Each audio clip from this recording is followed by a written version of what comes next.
PowerPoint saya sudah terlihat kan? Nggak buram juga? Sudah, Pak. Enggak, Pak. Oke. Sudah, Pak. Kalau gitu langsung saja. Ini masih 32 mahasiswa, tapi nggak masalah. Langsung saya mulai saja, karena kalau ditunggu sampai semua masuk juga agak repot ya. Karena kemarin-kemarin sudah saya bilang, kalau misal mau kita pertemuan melalui Google Meet, gunakan email UIN. Tapi kalau mungkin di platform yang lain, bisa pakai email biasa ya. Omong-omong, di sini kelas kalian ada yang punya akun Zoom yang premium nggak? Nggak ada ya? Nggak punya, Pak. Nggak punya. Ya, Pak. Nggak punya, Pak. Oke. Kalau memang nggak ada, nanti saya coba saya usahakan, karena memang sebenarnya saya pegang satu, tapi itu dipakai buat rame-rame. Saya takutnya kalau saya lagi pakai tiba-tiba mati aja. Kalau Zoom kemungkinan besar kuota yang diperlukan agak lebih bisa dikontrol. Kalau Google Meet kayaknya kok dia lebih gede ya. Saya belum menghitung juga, tapi nanti akan saya coba lah gimana caranya supaya bisa lebih hemat lagi. Karena perkuliahan terutama kalau di saya sih nggak terlalu masalah ya. Saya paling masuk kelas seminggu bisa sampai 4-5 kali. Kalau kalian kan tiap hari, agak repot juga. Langsung saja kalau gitu, materi hari ini tentang atom, molekul, dan ion. Yang kita bahas mengenai konsep dasarnya, tentang teori-teori atom, kemudian sejarah dari teori atom itu seperti apa. Jadi seperti itu. Jadi ini masih teori awal. Yang kemarin kita bahas tentang materi dan perubahannya. Sekarang kita masuk ke inti dari kimianya, yaitu mengenai atom, molekul, dan ion.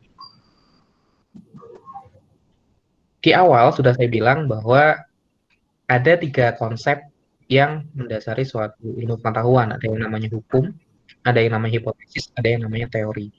Kalau hukum itu sesuatu yang memang sudah pasti. Walaupun dia waktu sudah berubah, zaman sudah berganti, hukum itu akan tetap terus jalan. Dia nggak berubah. Akan tetapi teori itu berbeda. Kalau teori ini, dia bisa berubah sesuai dengan perkembangan zaman dan perkembangan ilmu pengetahuan. Tahun 1808, seperti kalian tahu, di SMP sudah dipelajari juga teori atom yang pertama, teori atom setelah zaman sejarah ya, setelah perkembangan, setelah Masehi atau Masehi itu teori atom Dalton. Kalau sebelum Masehi itu ada teori salah satu itu apa? Ada terkecil yang biasanya suatu materi. Kemudian 1808 muncul teori atom Dalton. Kalau masih teori atom Dalton, ini adalah atom merupakan partikel terkecil penyusun suatu materi yang bentuknya bola pejal. Bola pejal ini kalau misal belum tahu ya, bola yang dalamnya rapat. Kalau kalian tahu kelereng, itu bola pejal. Bola yang tidak pejal, kalian lihat mungkin bola plastik, bola sepak, itu bolanya tidak pejal. Jadi teori atom Dalton itu seperti itu. Atom itu bentuknya bola yang padat dalamnya terisi. Nah, di teori atom Dalton mulai dimunculkan istilah-istilah yang nanti akan terus berkembang. Yang pertama istilah unsur. Atom Dalton sudah muncul istilah unsur. Unsur ini merupakan partikel yang sangat kecil yang disebutnya partikel terkecilnya disebut atom. Kemudian atom suatu unsur tertentu ukurannya sama, sifat kimianya sama. Jadi kalau oksigen ya oksigen itu bentuknya bola pejal, ukurannya sama-sama oksigen ukurannya ya sama. Kalau dia ketemu dengan klorida ya klorida ini atomnya beda lagi, ukurannya beda, sesama atom klorida dia akan identik seperti itu. Itu gambaran dari teori atom Dalton. Kemudian di situ muncul juga istilah senyawa.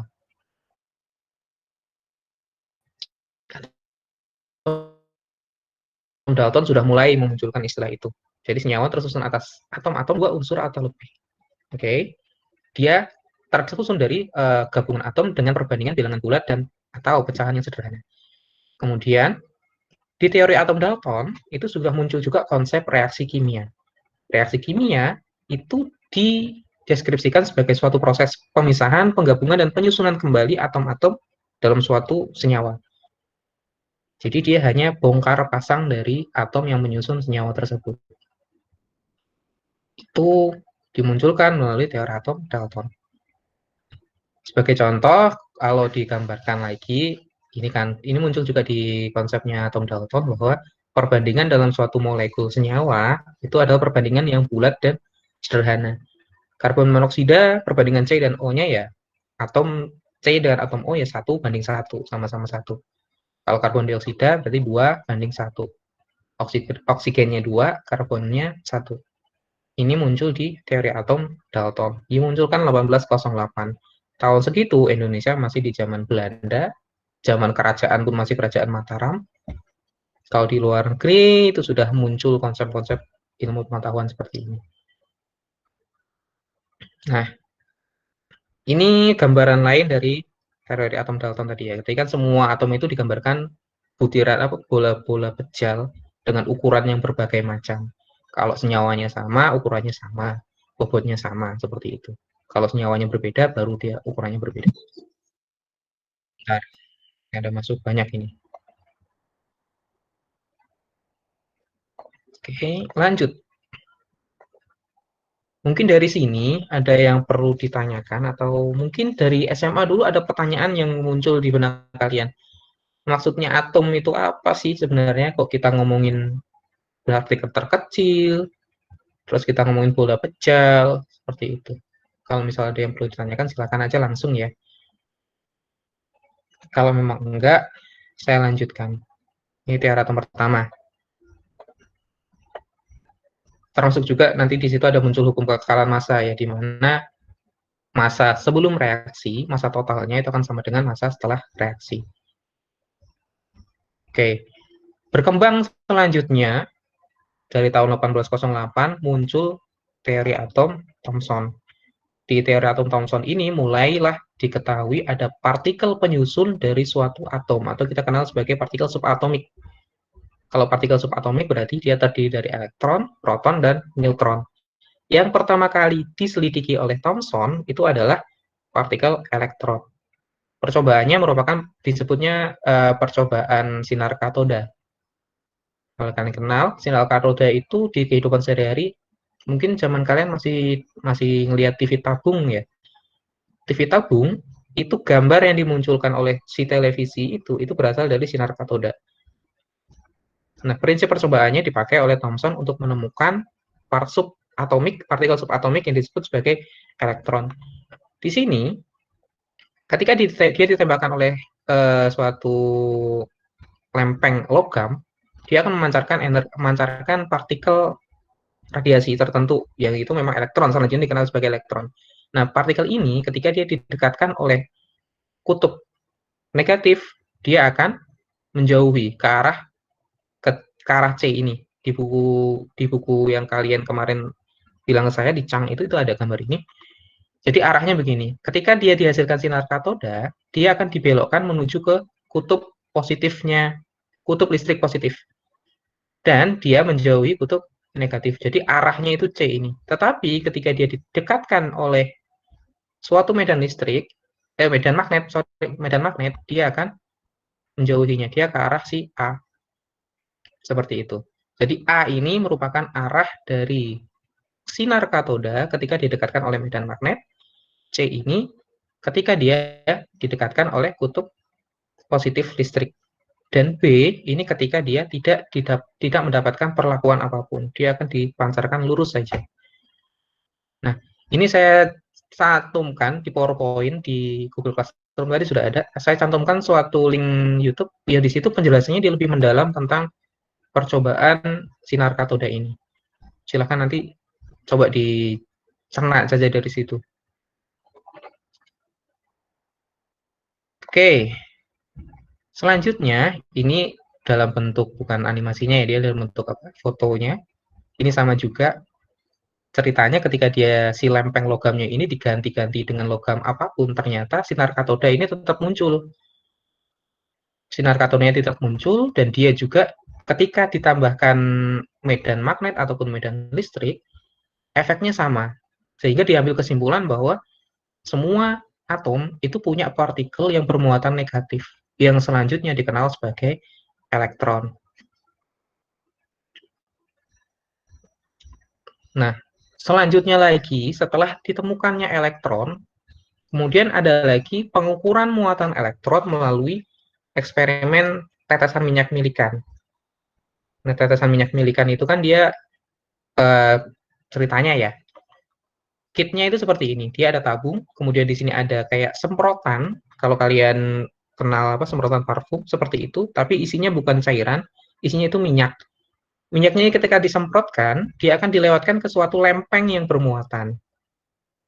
Nah, dari sini bukan salah satu ya, beberapa tetes minyak ini akan turun melewati celah yang ada di tengah. Si milikan mengatur bagaimana caranya supaya muatan dari yang atas, muatan yang positif di atas ini mampu menarik si tetesan ini sehingga dia nggak jatuh ke bawah. Si tetesan minyak ini dipertahankan tepat di tengah-tengah. Dari situ, milikan bisa menghitung berat tetesannya berapa, gravitasi yang menarik dia ke bawah berapa, kemudian muatan yang di atasnya ini berapa. Dari perbandingan muatan yang ada di atas, gaya tarik ke atasnya itu, ketika dia sama dengan gaya gravitasi ke bawah, si milikan mampu untuk menghitung muatan elektronnya. Jadi percobaan milikan ini dipakai untuk menghitung muatan elektron. Sekali lagi saya tampilkan juga di sini ada link YouTube. Silahkan kalian lihat nanti penjelasan detailnya seperti apa. Atau kalau mau ditanyakan sekarang juga silahkan saja. Seperti itu. Ini sama juga berlangsung di akhir abad ke-19 tahun 1890 sekian. Itu sudah sangat lama sekali. Walaupun itu sangat lama tapi prosesnya ini kan tetap kita harus mengerti ya. Walaupun ini kita belajar sejarah. Tapi nggak masalah juga karena konsep-konsep dasarnya juga masih masuk akal dan masih bisa diterima sampai sekarang. Oke, 1923 malah ini. Sehingga dari percobaan milikan ini diperoleh muatan elektron sebesar minus 1,6 kali 10 pangkat min 19 kolom. Kalau tahu kolom itu kan kayak apa ya? Istilahnya kayak tarik menarik antara dua benda bermuatan kalau di fisika SMA dulu. Oke, dan setelah itu, setelah ditemukan muatan, kemudian muncullah percobaan mengenai radiasi elektromagnetik, bukan radiasi elektromagnetik ya, radioaktivitas dari suatu benda. Percobaan ini dilakukan oleh Antoine Becquerel. Dia menggunakan sumber radiasi berupa blok timbal, dan dari blok timbal itu muncul 3 buah radiasi. Ada radiasi alfa, ada radiasi gamma, ada radiasi beta. Radiasi alfa itu bermuatan positif, ketika didekati oleh muatan negatif, dia akan menuju ke arah sana. Dia akan mendekati. Kemudian gamma ini tidak bermuatan. Daya tembusnya paling besar, sehingga dia ketika didekatkan oleh muatan listrik apapun, dia tetap aja lurus. Kalau yang satu lagi, radiasi beta, dia turun ke bawah. Dia akan menuju ke arah muatan listrik positif. Sehingga dia disimpulkan bahwa beta itu bermuatan negatif. Jadi urutan penemuan yang terjadi itu adalah atom Dalton. Dari atom Dalton dikembangkan lagi muncul konsep adanya elektron. Dari subatomik elektron tersebut muncul lagi percobaan mengenai muatannya berapa.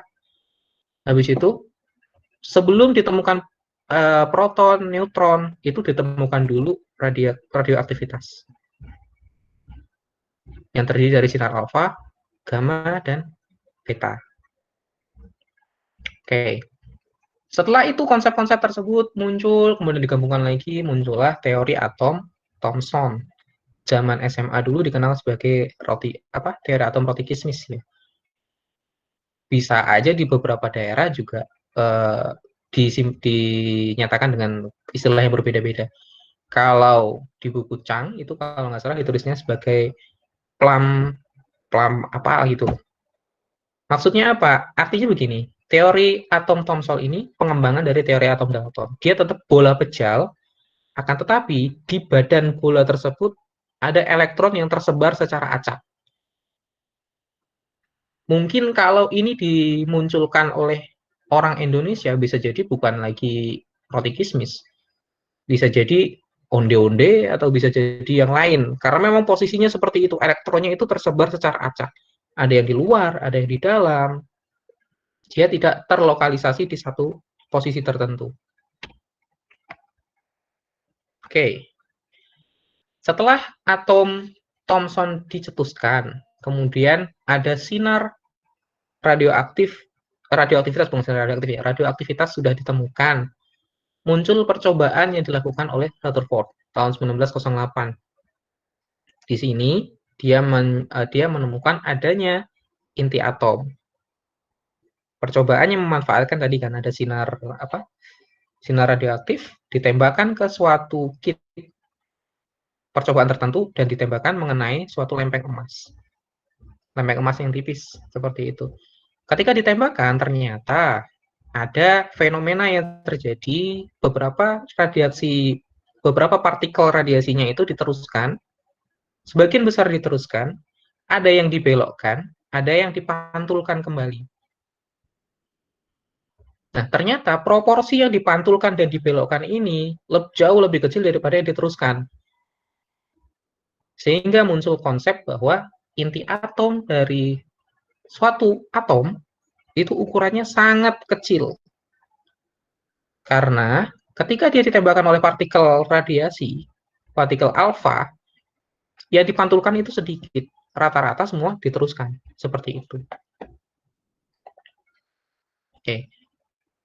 Dan tadi kan muatannya negatif ya, yang di elektron itu negatif, dan atom itu sendiri bermuatan netral. Muncul juga konsep bahwa kalau ada yang negatif, supaya dia netral, dia harus ada yang positif untuk mengimbangi muatan tersebut.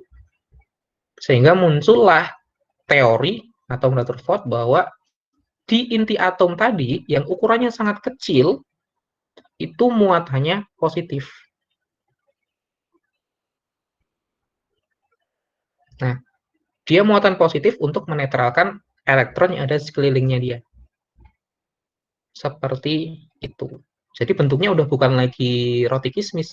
Bentuknya sudah ada tengah yang kecil, kemudian di sekelilingnya ada atom. Dia belum mengenal sistem orbital, baik orbital Bohr, apalagi orbital orbital teori atom modern ya. Dia tidak kenal itu. Dia masih berupa inti atom di tengah yang bermuatan positif dan juga dikelilingi oleh elektron gitu saja. Kelemahannya, kalau kalian belajar di SMA dulu, kelemahannya adalah dia tidak bisa menjelaskan bagaimana ceritanya kalau misal suatu benda ketika dia mengitari inti tertentu, lama-kelamaan dia akan kehabisan energi. Lama-kelamaan dia akan jatuh ke intinya karena ada gaya tarik. Kalau kalian zaman kecil dulu suka main kelereng, kalian putar-putar di ember, lama-kelamaan kan capek. Kalau sudah capek yang terjadi apa? Kelerengnya akan jatuh ke tengah, atau dia nggak stabil atau kemana-mana. Tapi selama dia tidak capek, dia akan muter terus ke sekeliling ember tersebut. Itu kelemahan yang dimiliki oleh Rutherford. Dia tidak bisa menjelaskan itu. Kan atom itu selalu stabil, elektronnya keliling aja terus. Kalau dia bentuknya seperti yang dimunculkan oleh Rutherford, harusnya ada suatu saat di mana elektronnya ini kehabisan energi, dia capek, kemudian akan jatuh ke inti. Ukuran atomnya berubah, strukturnya berubah, dan banyak semua yang berubah. Tapi kenyataannya nggak seperti itu. Atom ini akan stabil dari waktu ke waktu ya, seperti itu terus. Sehingga dikembangkanlah lagi nanti teori-teori selanjutnya. Dan dari pengukuran yang sama, massa proton diketahui adalah 1,67 kali 10 pangkat min 24 gram. Jadi seperti ini ya. Di sini ada sebenarnya Rutherford itu belum kenal neutron, dia di tengah itu baru proton saja, dan di sekelilingnya ini ada elektron. Nah, ketika dia diukur, jari-jarinya ternyata perbandingannya sangat jauh sekali. Kalau diumpamakan ya, kalaupun ada suatu atom itu ukurannya segelora Senayan, se-GBK, si inti atomnya itu cuma sekelereng di tengah. Perbandingannya itu seperti itu, saking kecilnya inti atom dan juga eh, banyaknya ruang kosong di situ. Yang dari percobaan tadi kan dia banyak yang ditembus. Seperti itu, perbandingannya sangat besar sekali. Sampai sini, mungkin ada yang perlu ditanyakan? Ini masih dasar-dasar. Kalau memang tidak, lanjut ke perkembangan selanjutnya. Atom Bohr 1913. Ini jaraknya lumayan pendek ya dari si Rutherford tadi. Rutherford kan 1905 kalau tidak salah. Ini 1913. Jaraknya dekat sekali. Atom Bohr, dia mengkoreksi atom Rutherford. Kalau atom Rutherford kan dia bilang elektronnya yang muter aja di situ. Atom Bohr, dia memperkenalkan istilah adanya orbital. Jadi atom ini tidak berputar di satu posisi tertentu, nggak ngumpul di satu orbital tertentu. Dia tersusun dalam beberapa lapis orbital. Kalaupun dia kekurangan energi, ya dia akan bukan turun ya, dia akan keluar ke orbital yang lebih atas. Kalau orbital, dia akan turun ke bawah, dia akan masuk ke sini, ke arah inti. Kalau dia ditambahkan energi, dia akan tereksitasi keluar. Seperti itu. Ini mengoreksi si atom Rutherford tadi. Oke, ini sama penjelasannya. Dan kalau energi yang ditambahkan berlebih, bisa sampai menimbulkan pengeluaran foton. Foton ini ya radiasi energi lah. Elektronnya bisa sampai keluar. Seperti itu. Terus, berkembang, muncul eksperimen yang dilakukan oleh Chadwick. Chadwick ini menemukan neutron. Bagaimana orang bisa menemukan elektron? Ceritanya itu seperti ini. Kan tadi diceritakan bahwa atom itu intinya positif, di luarnya negatif. Logikanya, inti positif ini, dia intinya kan proton-proton banyak ya. Sesama muatan positif, ketika dia didekatkan, yang terjadi adalah ada tolakan.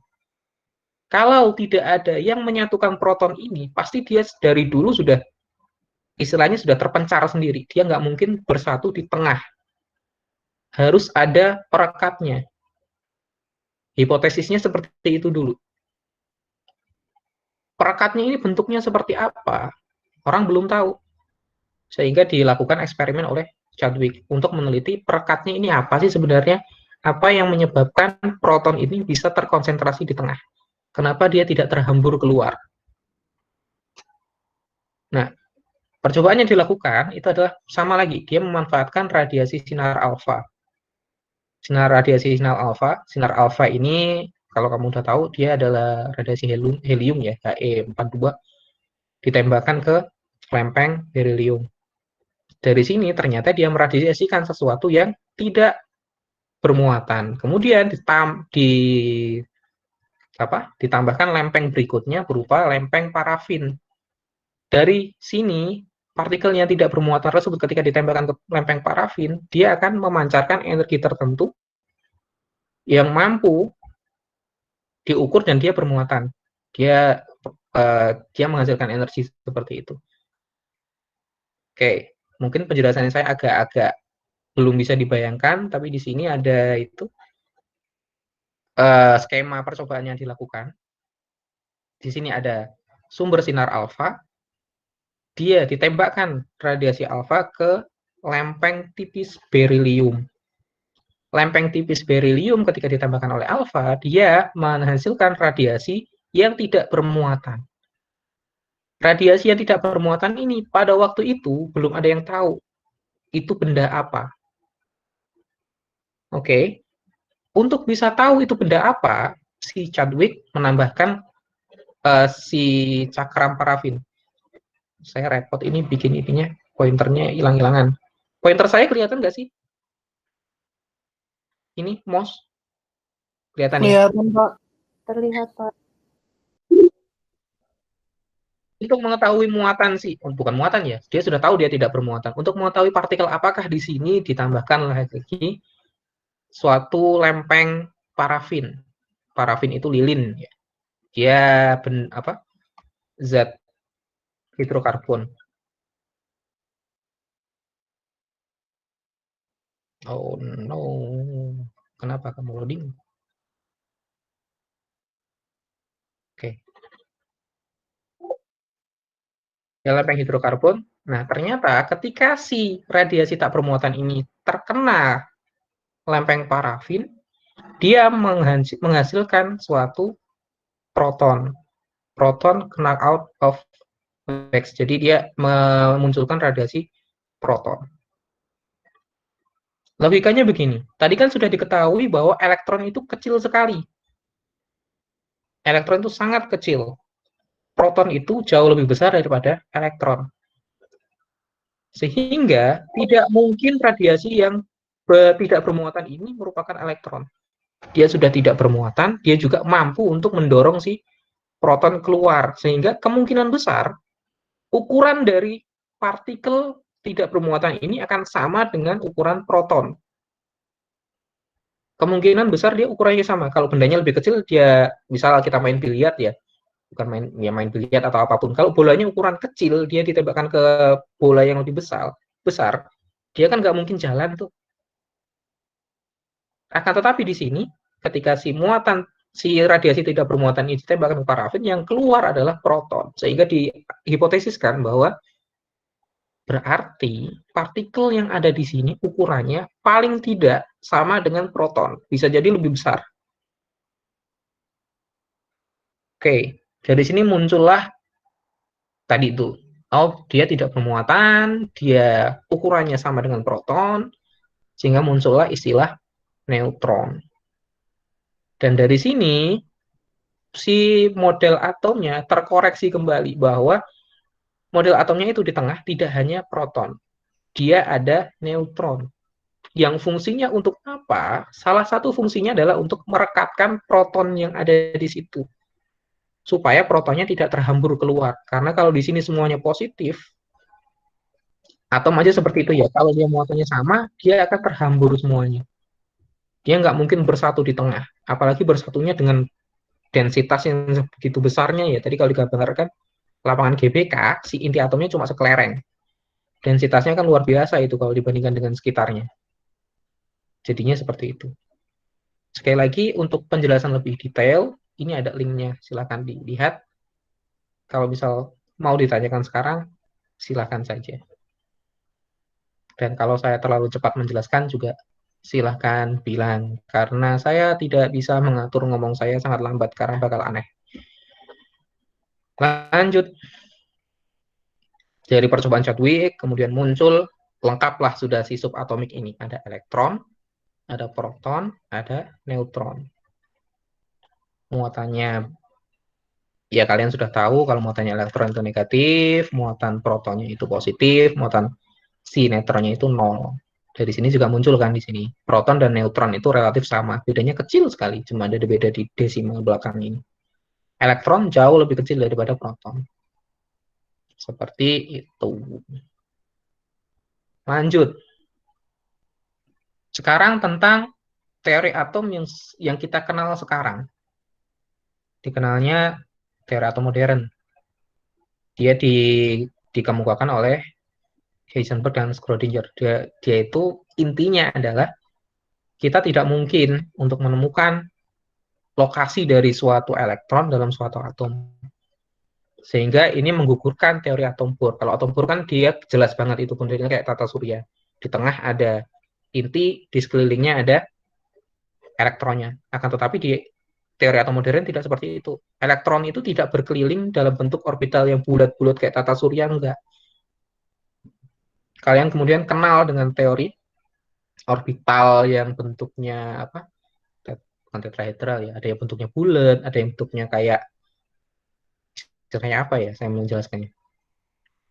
Ya, seperti itulah yang kalian tahu, bentuknya kayak balon lah, kayak balon-balon yang mengelilingi inti atom seperti itu. Dia nggak lagi model tata surya. Oke, kemudian diistilahkan oleh Schrödinger ini sebagai uh, awan elektron. Bukan lagi partikel yang titik-titik itu enggak, tapi awan elektron. Yang pengertiannya menjadi lokasi di mana kita dimungkinkan untuk menemukan elektron. Jadi kita hanya dimungkinkan untuk menemukan elektron, karena tidak mungkin untuk mengambil elektron satu persatu. Karena posisinya dia udah dengan kecepatan yang sangat tinggi, berkeliling di orbitalnya tersebut. Nah, ini kan bentuknya seperti ini, berubah jadi ini orbitalnya, nggak lagi bulat-bulat kayak tata surya. Ini juga yang mungkin ya perlu kita pahami dari sekarang sebenarnya, ketika mulai belajar kimia, bahwa orang kimia itu, kalau boleh saya istilahkan dengan kehidupan kita sehari-hari, kita itu seperti orang buta. Orang buta yang mencoba melihat komponen dari suatu atom, yang mencoba untuk menggambarkan komponen dari suatu atom melalui perangkat-perangkat tertentu. Sampai sekarang pun kita nggak pernah tahu model atom bentuknya itu seperti apa. Yang bisa kita lakukan adalah kebolehjadian bentuknya itu seperti ini. Boleh jadi bentuknya bulat-bulat atau seperti apa itu hanya kebolehjadian berdasarkan teori-teori yang ada. Jadi kita pun tidak 100% tahu bentuk fisiknya seperti apa. Karena memang keterbatasan tadi. Jadi seperti itu. Jadi kayak orang buta yang mencoba melihat menggunakan tongkat. Tongkat kita, orang kimia itu ya pakai instrumen, pakai hasil percobaan, pakai sinar-sinar radiasi berdasarkan pengukuran seperti itu. Dan bahkan kimia yang paling advance pun kerjanya juga begitu. Kita hanya mereka-reka. Oke. Masuk ke bagian simbol. Di simbol atom itu ada ada tiga sebenarnya. Kan ada simbolnya sendiri, kemudian ada nomor atom, kemudian dan nomor massa. Nomor atom perlu diingat dia menggambarkan jumlah proton, bukan jumlah elektron. Karena dituliskan dalam bentuk standarnya dia. X ini menunjukkan simbolnya, A ini nomor massa, Z-nya ini nomor atom. Walaupun, sekali lagi, beberapa format tertentu, beberapa artikel, beberapa buku, formatnya ini dibalik-balik. Kadang nomor atom ada di atas, nomor massanya ada di bawah. Ya, nggak usah bingung juga, karena memang format saja ya. Yang jelas, nomor massa itu selalu lebih besar daripada si nomor atom. Kadang-kadang dia dituliskan kiri dan kanan. Ada yang kiri nomor atom, yang kanan ini nomor massa. Tidak ada yang salah, hanya format penulisan saja. Yang perlu diingat bahwa nomor atom di sini adalah jumlah proton. Yang dalam keadaan standarnya dia, itu akan setara dengan jumlah elektron. Sehingga atom standar, atom normal, itu muatannya adalah netral. Karena protonnya di sini, misal di sini 2, elektronnya ya 2. Seperti itu. Terus muncul lagi istilah isotop. Ada isotop, isobar, isoton. Dari ketiga itu yang paling penting itu yang namanya isotop. Isobar, isoton itu nggak terlalu signifikan pengaruhnya. Tapi kalau isotop ini pengaruhnya besar. Isotop ini digunakan untuk atom-atom yang memiliki nomor atom yang sama tetapi nomor massanya berbeda. Artinya apa? Unsurnya sama. Isotopnya oksigen itu ada oksigen 16, ada oksigen 17. Isotopnya hidrogen itu ada hidrogen 1, 1, hidrogen normal, ada hidrogen yang nomor massanya itu 2, nomor atomnya 1, kita kenal sebagai deuterium.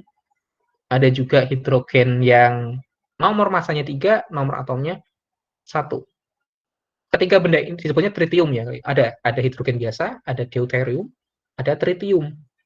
Sama-sama hidrogen, tapi fungsinya beda-beda. Deuterium ini kalau kalian belajar spektroskopi nanti di semester 3, 4 itu penting sebagai sumber cahaya. Dia penting di situ. Kalau tritium ini benda yang sangat langka. Dia bahan bakar juga enggak sih. Jarang banget dipakai sih sebenarnya itu di instrumen tertentu sih. Lucunya, ini di luar topik ya. Kadang-kadang kalau kita melihat sesuatu, entah film, entah apa, kimia itu disinggung-singgung. Tritium ini muncul kalau kalian lihat nonton filmnya Spider-Man. Itu disinggung di situ. Karena memang benda yang sangat langka, kemudian dia fungsinya juga terbatas sih sebagai sumber energi, sumber radiasi seperti itu. Ini contohnya, ini ada hidrogen, ada deuterium, ada tritium. Di sini juga ada uranium. Uranium juga beda-beda, ada yang 235, ada 238. Tambahan mungkin di PowerPoint ini nggak ada, tapi kalau kalian baca di buku juga kayaknya harusnya ada sih. Atom itu yang normal, proporsi antara nomor atom dan nomor massanya itu mendekati 1:2. Kalau proporsinya jauh dari 1:2, itu kemungkinan unsur tersebut, senyawa tersebut adalah radioaktif. Dan dia agak berbahaya. Kalau di sini kan rata-rata gini ya, yang paling aman mana? Yang paling aman ya ini, 1:2. Kalau ini udah tergolong radioaktif. Ini sudah pasti radioaktif, proporsinya jauh sekali. Jadi identifikasi senyawa radioaktif biasanya seperti itu. Ini sekilas saja lah saya membuka bahasan tentang itu. Kalau kalian lihat SPU, bagian bawah itu rata-rata radioaktif. Rata-rata proporsi antara nomor atom sama nomor massanya itu jauh. Bisa 1:3, bisa 1:3, 1:4 sih paling maksimal. Seperti itu. Nah, ini kalau digambarkan hidrogen, Bapak, ya. Silakan. yang slide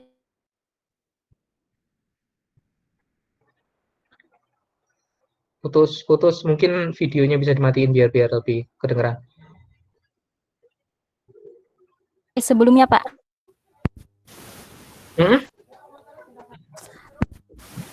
Sini.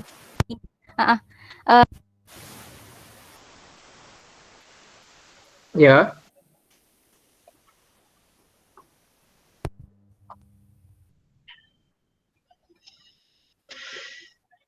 Ini kan yang nggak enak kalau kita belajar begini.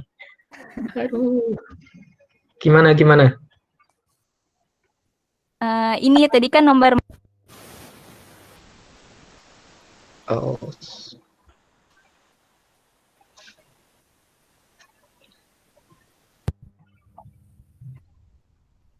Boleh ditulis lewat chat kalau memang ada pertanyaan ya. Kalau misal koneksinya agak begini. Oh iya, Pak. Putus-putus soalnya.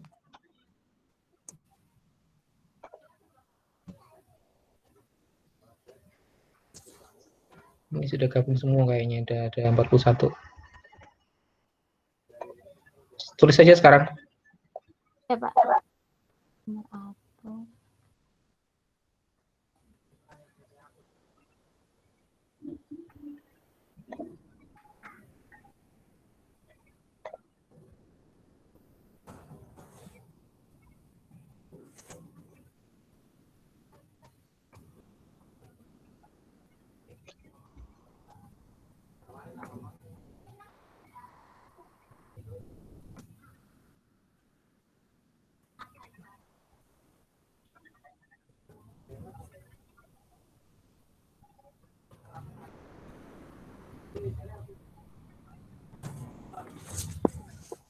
Sudah, Pak.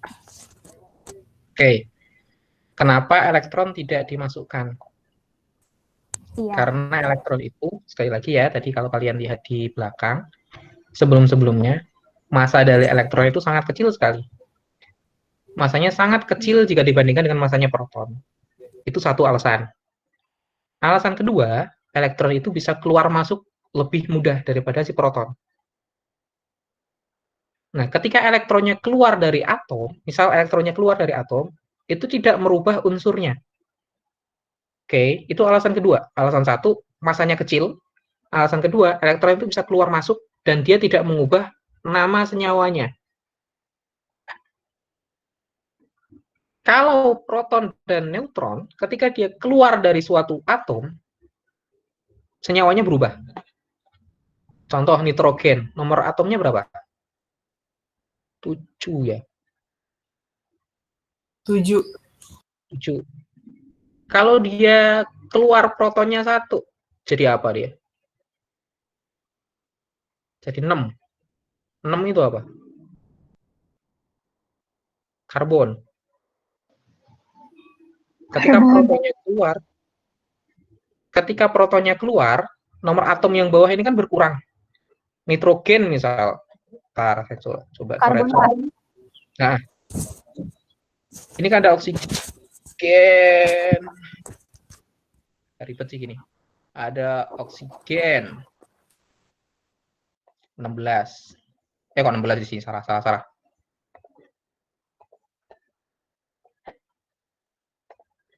Oksigen itu kan 8. Ada nitrogen 7. Ada karbon 6. Ini menunjukkan protonnya. Kalau ini berubah, senyawanya juga berubah semua. Ini keluar 1, dia sudah jadi karbon. Dan ini di kimia mungkin terjadi. Perubahan senyawa ini mungkin terjadi. Reaksinya bukan reaksi kimia lagi, tapi reaksi nuklir. Itu alasan ke berapa tadi? Ada 1, dia masanya kecil. Karena itu dia nggak masuk ke massa total. Dianggap nggak menyumbang massa. Kemudian yang kedua, dia bisa keluar masuk sesuka hati dia. Ditambahkan energi tertentu, dia keluar. Unsurnya tetap nih, kalau ada elektron keluar dari, misal dari sini ya, dari nitrogen keluar elektron, dia tetap nitrogen, hanya bermuatan positif. Di sini tetap 7. Senyawanya nggak berubah. Jadi begitu.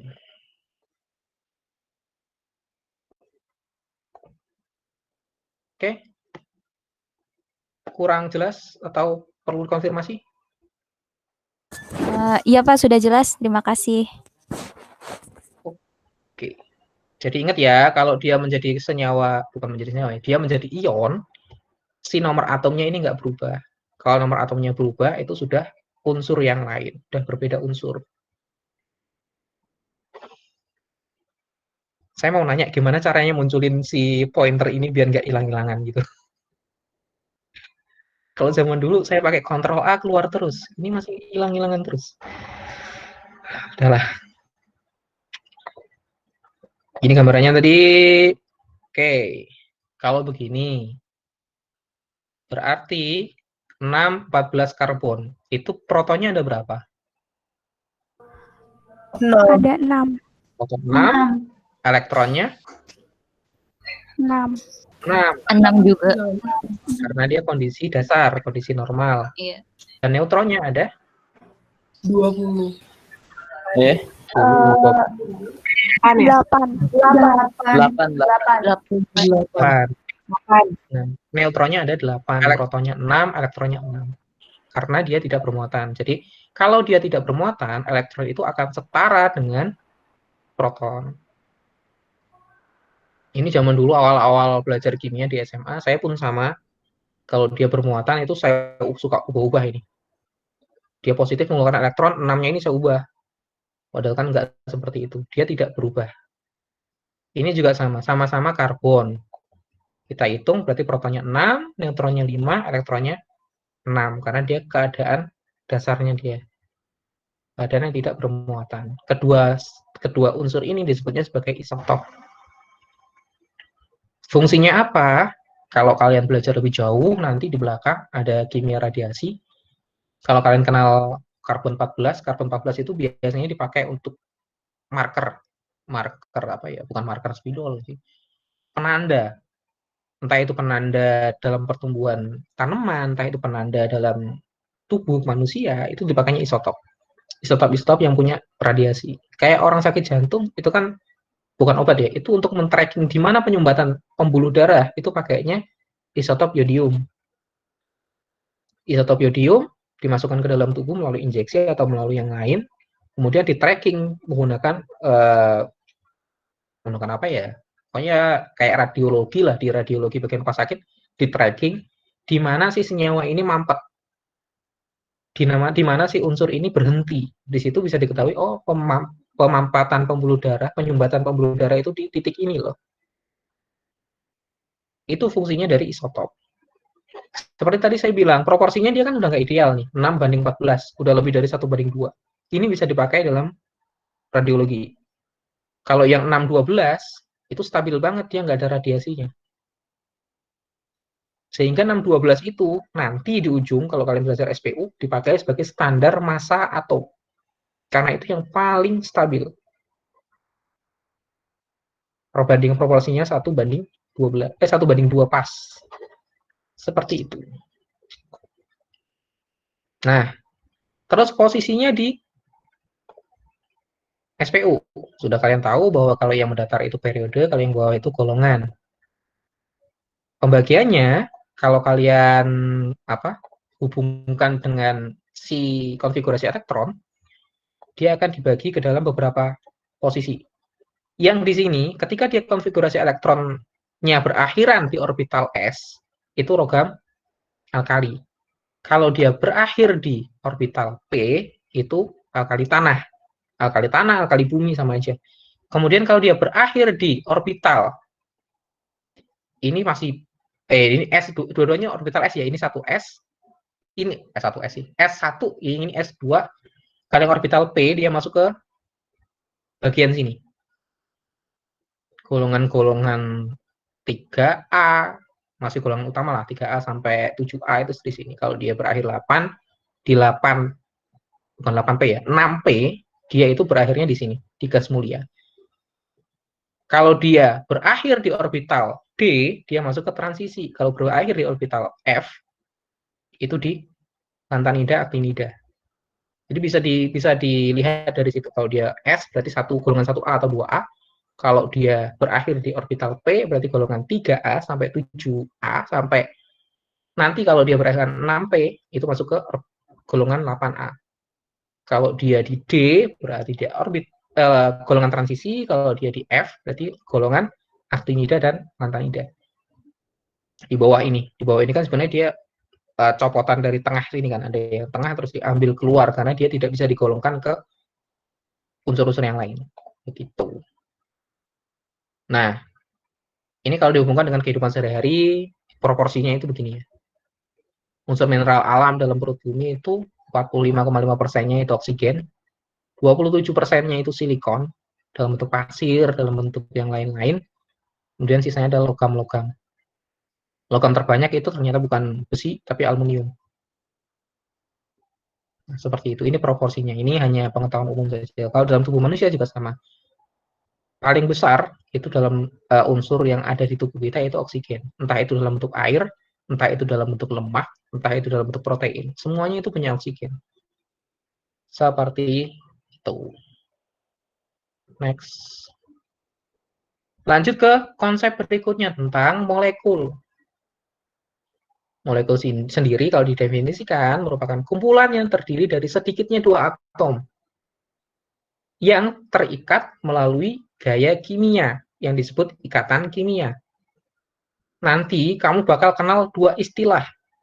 Ada namanya ikatan kimia, ada yang namanya interaksi antar molekul. Kalau molekul itu atom-atomnya terikat dalam bentuk dalam ikatan yang disebut ikatan kimia. Akan tetapi campuran itu terikatnya melalui interaksi antar molekul, bukan lagi ikatan kimia. Contoh interaksi antar molekul seperti air dengan metanol seperti itu. Metanol dan air ketika dicampurkan kan dia tidak membentuk senyawa baru, dia hanya campur saja, tapi dia terikat. Nah, ikatannya ini disebut interaksi antar molekul. Kita kenal sebagai ikatan hidrogen seperti itu. Walaupun sebutannya masih ikatan juga ya, karena memang mencari istilah yang lain agak susah juga. Di molekul itu cirinya dia atom-atomnya terikat melalui ikatan kimia. Ya, sudah kamu tahu. Kemudian ada lagi molekul diatomik hanya terdiri dari 2 atom. Contohnya ini ada molekul poliatomik yang mengandung lebih dari 2 atom. Bahkan termasuk ini ya, termasuk dia Walaupun dia sama-sama oksigen, kalau dia 3 ya sudah dia masuk ke poliatomik gitu aja. Oke, kemudian ada lagi ion. Kalau ion sendiri adalah sebuah atom atau sekelompok atom yang punya muatan total positif atau negatif. Muatan total. Karena ada muatan parsial. Kalau muatan parsial itu kalian kenal sebagai bilox.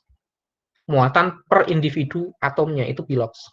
Tapi kalau muatan total berarti muatan yang ada di satu kelompok tersebut.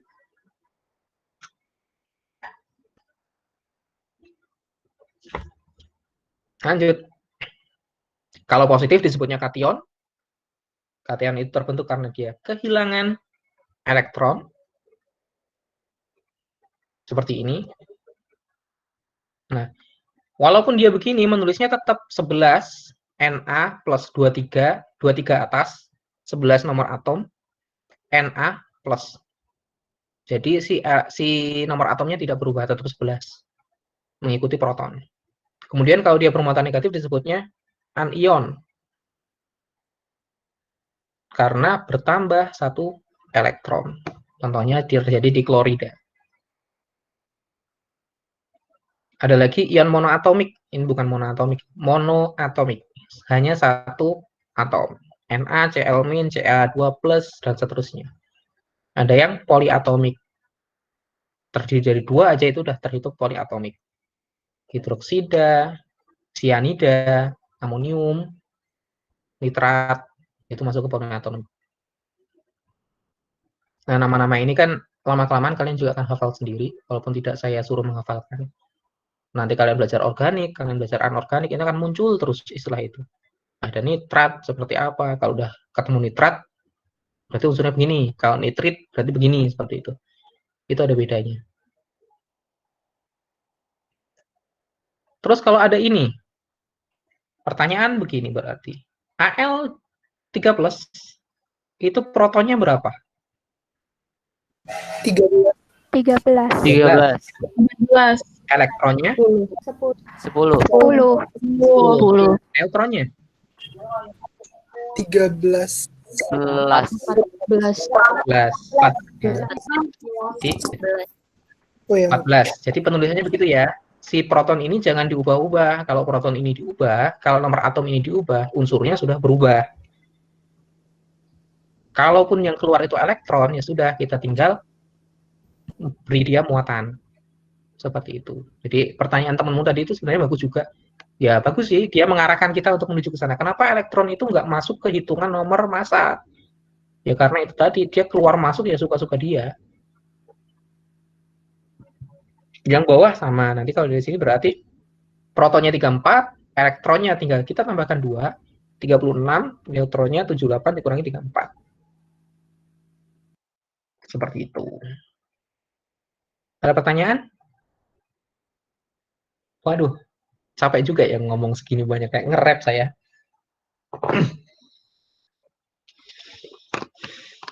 Saya minum dulu lah. Kalian minum sambil makan juga silahkan.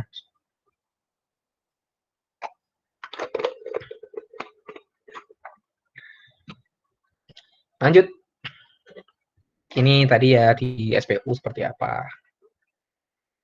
Kemudian bagaimana menulis rumus dan model molekul. Ada 4 model molekul yang kita tahu. Ada namanya rumus struktur, rumus molekulnya, ada rumus struktur, ada model bola dan stick, ada space filling itu apa ya? Model ruang. Jadi ini penggambaran kalau dia dituliskan dalam bentuk rumus molekulnya, H2, H2O, ini rumus formulanya, rumus strukturnya berarti dituliskan dalam bentuk strukturnya. Ball and stick itu ya kita ganti unsur-unsur ini dalam bentuk bola-bola. Kalau space filling ini gambaran lebih realnya sebenarnya. Karena yang terjadi ketika ada H2 itu tidak bentuknya seperti ini, tidak dalam bentuk hidrogen, kemudian ada ikatan gini garis, terus ada hidrogen yang lain, enggak. Tapi orbitalnya akan tumpang tindih. Ruangnya akan tumpang tindih seperti ini. Oke, ini lebih realnya dia seperti ini bentuknya. Jadi enggak terpisah, enggak. Akan tetapi dia ada irisan dari orbitalnya di situ. Pun demikian dengan rumus yang lain. H2O, NH3, CH4 juga begitu.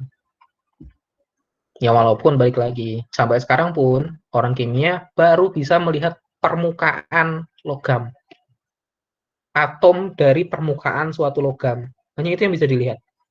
Kalau diambil satu-satu logam satu itu bentuknya bulat atau enggak sih, itu belum bisa ke sana.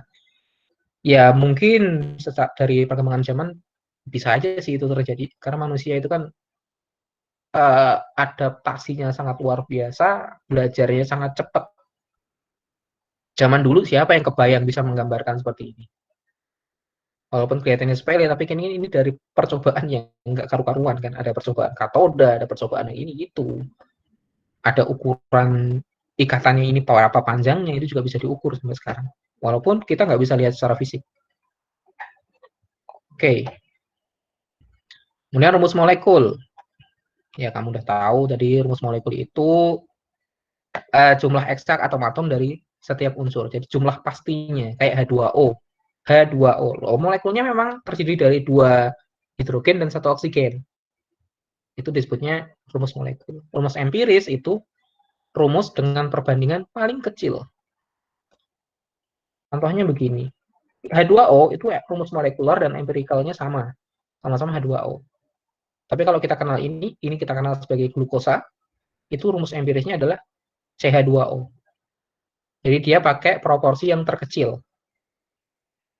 O3 empirisnya O saja. O3 kita kenal sebagai ozon, empirisnya ya O karena dia proporsinya nggak ada di situ, hanya dia sendiri. N2H4 empirisnya NH2. Tapi memang lebih banyak kita gunakan itu rumus molekul. Untuk senyawa-senyawa organik ya itu rumus molekul. Kalau senyawa-senyawa ionik itu rumus empiris. Oke. Contohnya begini. Senyawa ionik biasanya sama dengan rumus empirisnya. Jadi dia tidak dicantumkan dalam bentuk rumus molekulnya. Karena dalam kenyataannya si NaCl itu bukan Na sama Cl sendirian, Na1 sama Cl1 enggak, tapi dia dalam bentuk kisi kristal seperti ini. Dia sangat banyak. Enggak cuma Na sama Cl aja. Ini Na-nya yang kecil ya, Cl-nya yang gede. Enggak hanya itu, tapi dia dalam bentuk banyak. Dan dalam penulisannya biasanya dipakainya rumus empiris. Begitu. Oke. Contohnya ini ya, ini juga sama, ini sama sih sebenarnya. Rumus empiris, kemudian ketika dijabarkan dari sini, kalau kalian bisa nyari bilox ya sudah tahu, berarti di situ Al-nya bermuatan 3 plus, O-nya bermuatan 2 min gitu. Kalau pakai rumus mencari senyawa hasil reaksi dari ion dan kation kan begini dia. Salah. Ada M X plus kebalik ya? Biarin aja nggak apa-apa. MX plus NY, ini misalnya MX plus, ini NY min, dia akan menghasilkan senyawa M Y N X. Ini kalau kita cari proporsi dalam suatu senyawa ionik.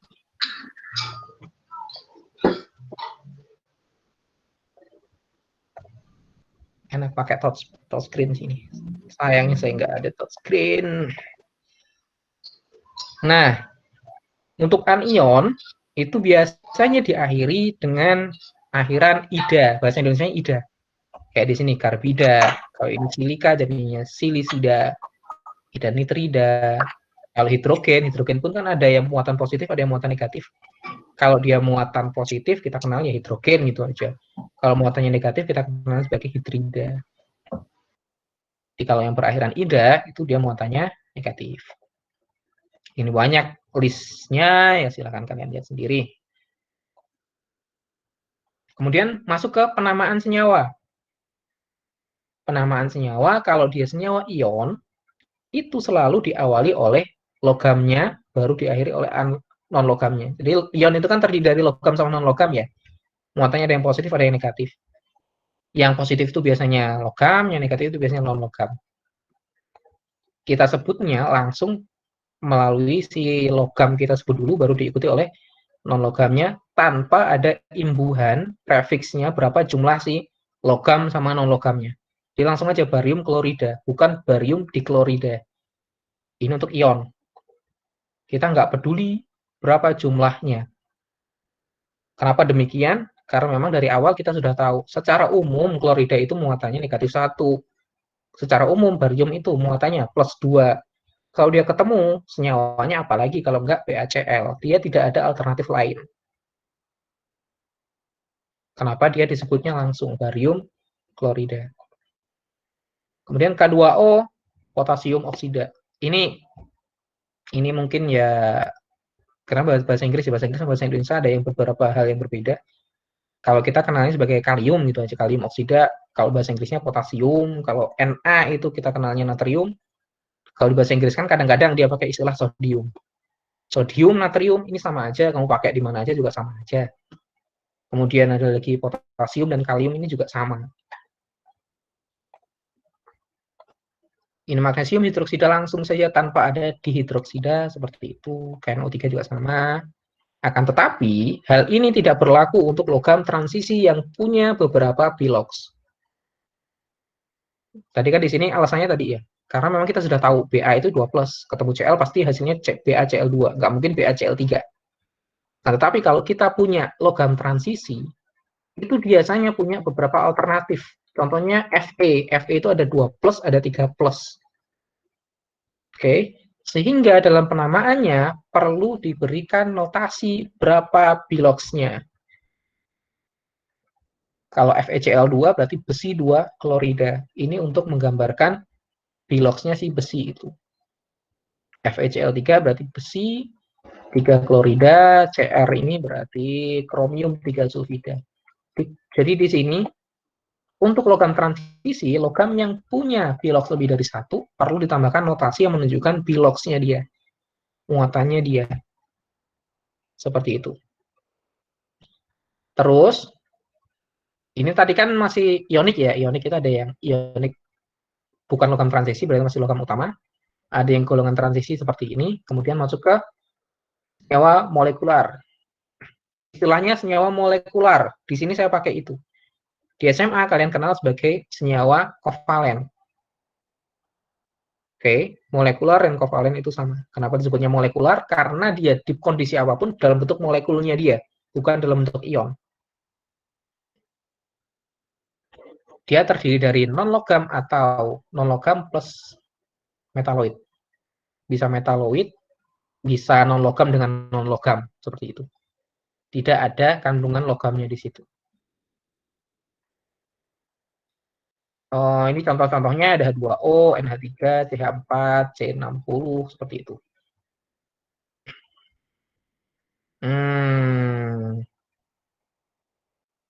Ini hanya keterangan saja. Intinya ada di sini. Penamaannya, kalian perlu menyebutkan prefiksnya tadi loh. Prefiks itu awalan. Awalan yang menunjukkan jumlahnya dia berapa. Hidrogen iodida, ya ini karena ini satu-satu ya, nggak ada prefiksnya. Kalau di sini NF3 berarti hidrogen trifluorida, karena dia ada 3.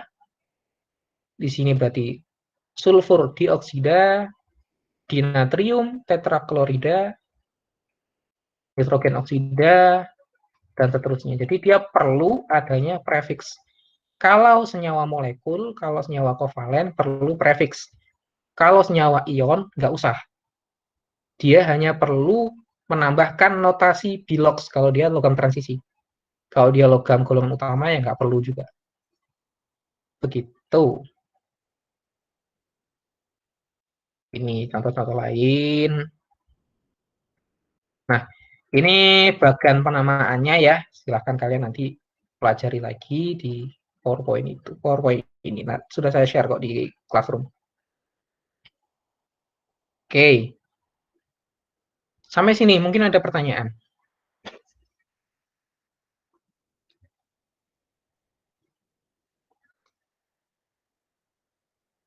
Kalau tidak, lanjut lagi. Kita mengincar konsep berikutnya tentang asam. Bukan asam secara teorinya, nanti bab asam basa ada sendiri. Ini hanya nyenggol di konsepnya saja dulu. Kita pakai definisi dari Arrhenius, bahwa asam dapat digambarkan sebagai zat yang menghasilkan hidrogen ketika dilarutkan ke air. Contohnya HCl. Kemudian ada lagi istilah asam okso. Ada asam biasa, ada asam okso. Asam okso ini asam yang mengandung oksigen. Dalam tata namanya, asam okso ini punya aturan sendiri. Aturannya, ini secara umum ya, ini keadaan dasarnya, kita pakai akhiran at. Kalau dalam bahasa Inggris, kita pakainya IC, jadi nitric acid. Kalau dalam bahasa Indonesia, asam nitrat, seperti itu. Ini asam karbonat, kalau dalam bahasa Inggrisnya ya, belakangnya tinggal ganti IC saja. Carbonic acid, seperti itu. Kalau di sini sulfuric acid, seperti itu. Apa urusannya dengan okso ini? Jumlah oksigen itu menentukan namanya dia. Ini contoh-contoh yang lain, silahkan skip aja. Nama asam okso itu bergantung sama jumlah oksigennya dia. Keadaan dasar itu akhirnya IC. Dalam bahasa Inggris. Sekali lagi ini dalam bahasa Inggris. Dalam bahasa Indonesia pakai AT. Contohnya sulfat. Itu keadaan dasarnya dia, keadaan normalnya dia. Kalau O-nya nambah, dia menjadi per. Depannya ada pernya. Contoh asam yang ada pernya itu klorat. Klorat itu keadaan dasar. Kalau dia ketambahan O, jadinya perklorat. Klorat itu ClO3, kalau perklorat itu ClO4. Ada pernya depannya. Kalau dia kekurangan O, ClO3 kan dasarnya, dia menjadi ClO2 misal.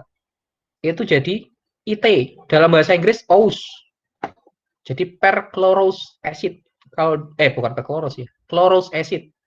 Dalam bahasa Indonesia jadinya IT, klorid acid, asam klorid. Kalau kekurangan O, dia jadinya IT. Kalau ketambahan O, dia jadi tambahan per. Kalau dia kekurangan O lagi, dia jadinya hipo. Hipoklorid acid. Ini kan masih dalam bahasa Inggris ya, silakan konversi saja. OUS itu jadinya IT, kalau IC itu jadinya AT. Begitu. Contohnya ini. Ini perchlorid acid, dalam bahasa Indonesia asam perklorat, O-nya kelebihan 1. Keadaan dasarnya kita kenalnya sebagai asam klorat atau chloric acid. Kekurangan oksigen lagi dia tambah jadinya ya klorid acid tadi ya. Kalau dia kekurangan lagi dia jadinya hipochlorite acid. Bedanya seperti itu, tuh hanya masalah tata nama, tapi juga penting untuk mengetahui ya, untuk ya kalian nanti bekerja di laboratorium, jangan sampai salah mengambil bahan kimia. Karena 2 tahun yang lalu kayaknya, saya itu ada sesuatu yang lucu.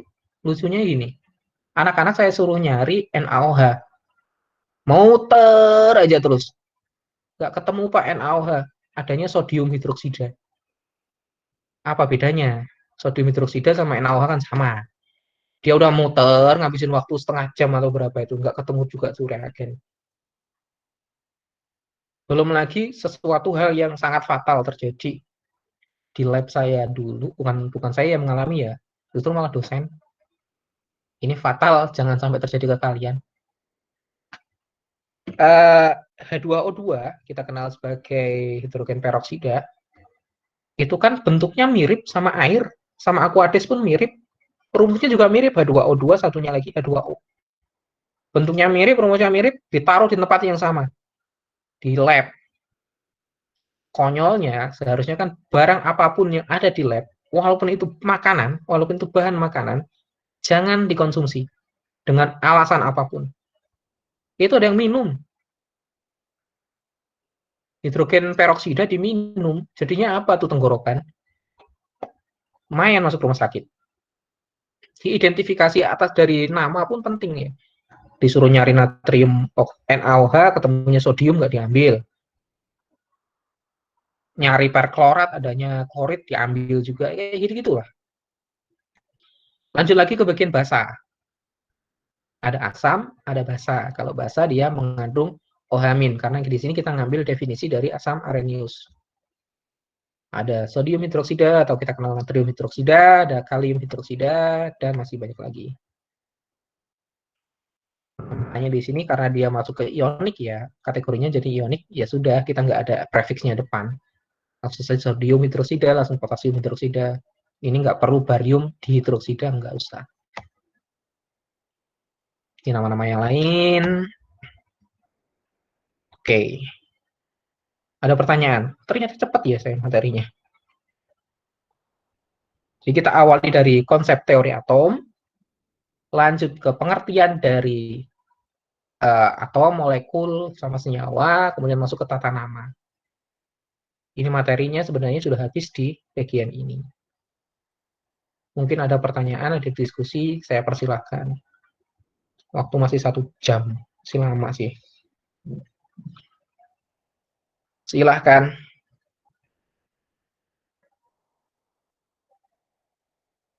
Habis ini soalnya ada soal-soal ini. Ya kayak kemarin lagi, silahkan aja dikerjakan. Soal hari ini lumayan banyak, ada sekitar 19. Tapi batas waktunya nggak sampai ntar sore kok. Saya tunggu sampai minggu depan, hari Minggunya.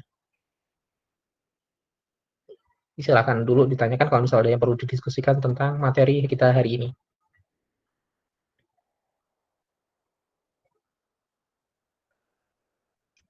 Ilham biasanya banyak nanya.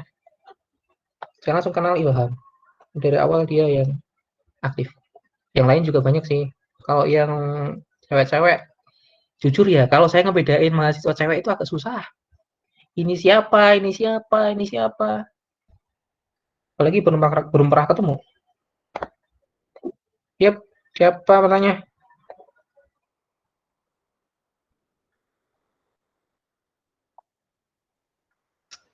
Logam transisi itu yang golong. Udah Pak, mau Bentar dulu. tanya. Kalau yang tadi yang kota ya, lanjut. itu, Lanjut. yang kota itu maksudnya gimana ya Pak? Baru dengar gitu yang kota tadi kelewat pas Bapak mau dijelasin. Yang mana? Yang potasium. Oh, potasium. Yang KOH di itunya potasium. Kenapa ya Pak di potasium gitu? Biasanya Kalium. enggak gitu, baru dengar gitu ya Pak. Iya.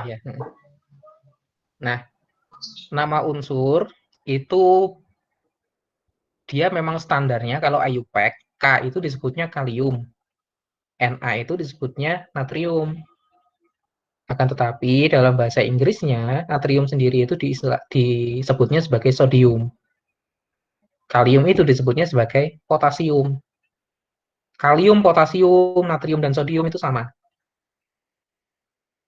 Akan tetapi nanti kalau kamu di lab, kadang-kadang dia ditulisnya beberapa alternatif nih. Ada yang sodium hidroksida, ada yang natrium hidroksida. Dua ini sama, hanya namanya saja yang beda. Contohnya gini, dalam bahasa Indonesia, Fe itu kan disebutnya besi ya. Kita bisa terima itu sebagai nama senyawa, misal besi 2 klorida. Kita bisa terima itu.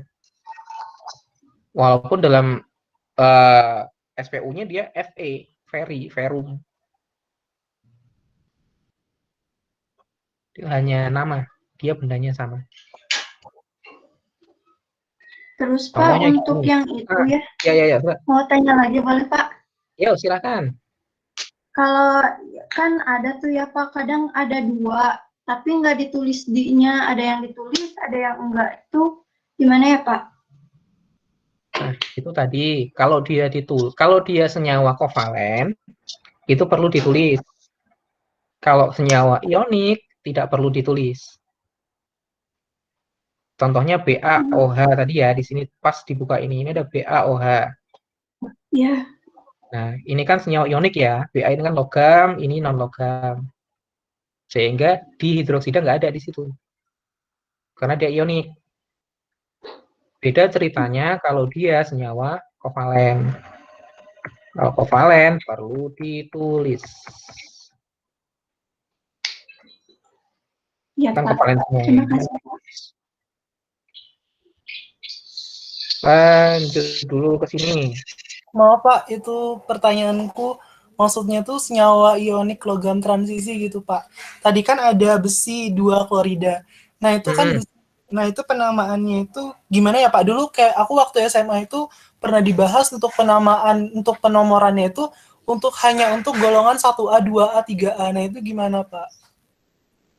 1A, Maksudnya 2A itu masuk ke golongan utama. Golongan utama itu dia tidak punya alternatif piloks. Jadi oh kayak golongan 1A contohnya apa ya? Hidrogen ya. iya Jangan hidrogen deh, natrium deh. Natrium iya itu selamanya ya Na+. Piloksnya 1. Selamanya begitu. Sehingga dia tidak ada ceritanya Na dalam kurung 1 klorida kayak itu nggak pakai. nggak pakai Nah, berarti ya Pak? nggak pakai. Kalau logam transisi itu logam yang golongan B. 1B, Iya. 2B itu transisi. Iya Pak. Karena kenapa dia dipakainya sebagai apa? Dia ada notasinya karena piloksnya macam-macam.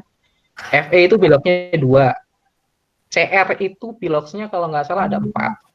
Nah, kalau ada piloks 4, kita nggak tulis, bingung juga kan nanti. Ini senyawanya apa sih sebenarnya? Gitu. Oh, berarti untuk penomoran 2 itu tuh tergantung dari biloksnya ya, Pak? Iya, tergantung dia jenis logam apa. Tergantung logamnya. Nah, iya. Nah, itu. Oke. Oke. Ini Makasih, Pak. kemudian berikutnya, ya sama-sama. Pertanyaan Rizna. Penamaan senyawa ada ketentuan huruf kapital, huruf kecil enggak? Ada yang bisa jawab?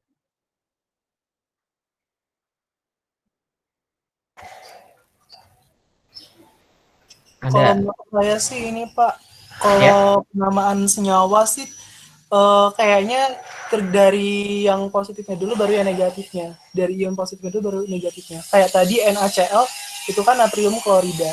Gitu sih, Pak. Iya, dari Kalau penamaan dari sisi ya itu ya. penamaannya Terus kapital kecilnya kalau kapital kecilnya ya pasti kalau natrium kan untuk menandakan dia itu natrium N-nya pasti besar. Terus Cl itu klorida kan berarti C-nya besar. Gitu sih, Pak. dari rumus molekulnya iya, tapi untuk penamaannya tidak ada ya. Untuk penulisan rumusnya, simbolnya NaCl itu ya benar, N-nya gede, C-nya gede. Tapi untuk penamaan dia tidak perlu. Jadi nggak harus natrium hidroksida, Na natrium, N-nya gede, hidroksinya hanya gede, nggak harus seperti itu. Tinggal ikut aturan penulisan normal saja sih. Kalau dia di awal kalimat, ya udah dia pakai kapital. Kalau dia di tengah-tengah ya nggak perlu juga.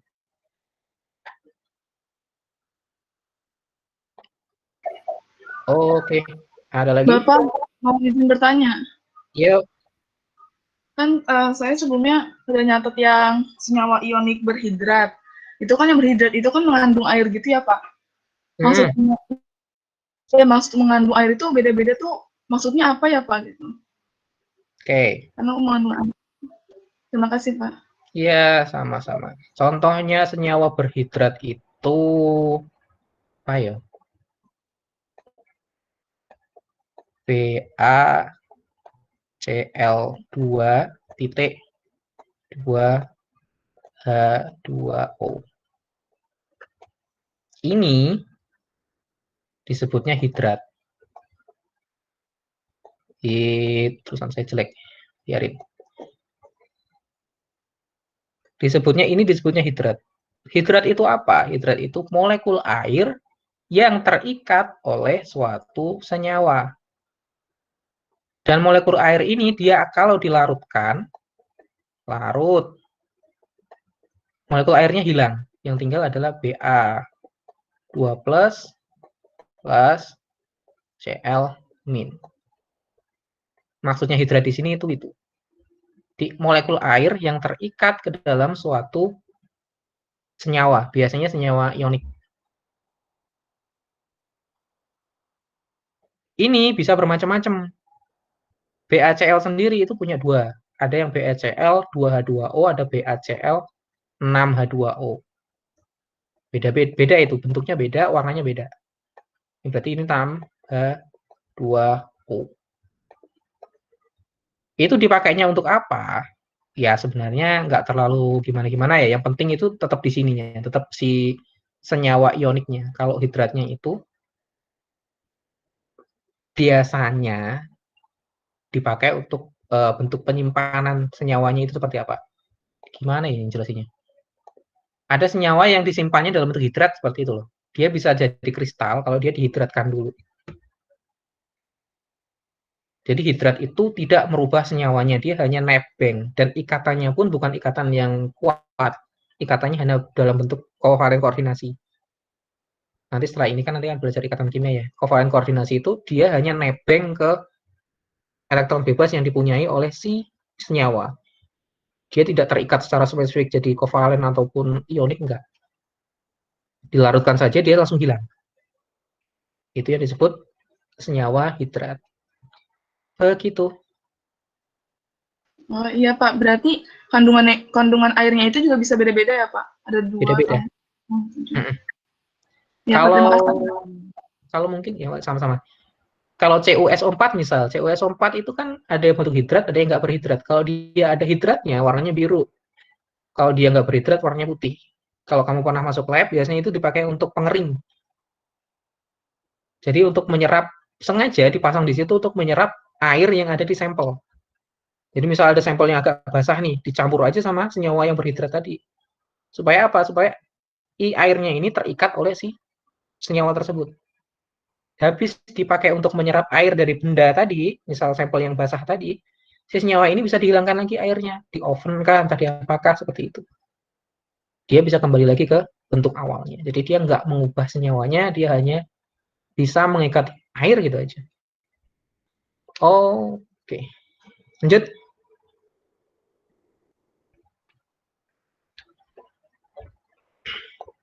Iya Pak, sudah paham. Terima kasih Pak. Yo. Kalau memang sudah, saya tutup. Saya lanjutkan dengan penugasan seperti minggu lalu. Tapi jangan lupa untuk mengisi absen ya, absen melalui link yang ada di Google Classroom. PowerPoint saya tadi juga ada di sana. Dan tugas yang saya berikan sekarang ini lumayan ya, lumayan banyak. Nggak banyak-banyak banget sih sebenarnya. Karena mengingat ini kan dasar ya. Ya, begini-beginilah. Maaf Walaupun Pak, mahasiswa. untuk isinya itu pakai bahasa Inggris. Untuk jawabannya menggunakan bahasa Inggris lagi atau bisa pakai bahasa Indonesia Pak? Bahasa Indonesia aja. Ya, mau pakai bahasa Inggris boleh, mau bahasa Indonesia boleh. Soalnya ditulis Pak. Ya, seperti kemarin. Saya bilang kalau misal ada soal begini, mau ditulis silahkan, mau langsung jawaban silahkan. Asal di jawabannya itu ada pengantarnya gitu loh. Kalau misal saya tanya, ada pertanyaan begini, apa yang disebut atom? Jawabannya ya kamu tuliskan atom adalah, ada pengantarnya, jangan langsung jawaban aja. Ini saya nggak tahu itu jawabannya. Baik Pak, terima kasih Pak.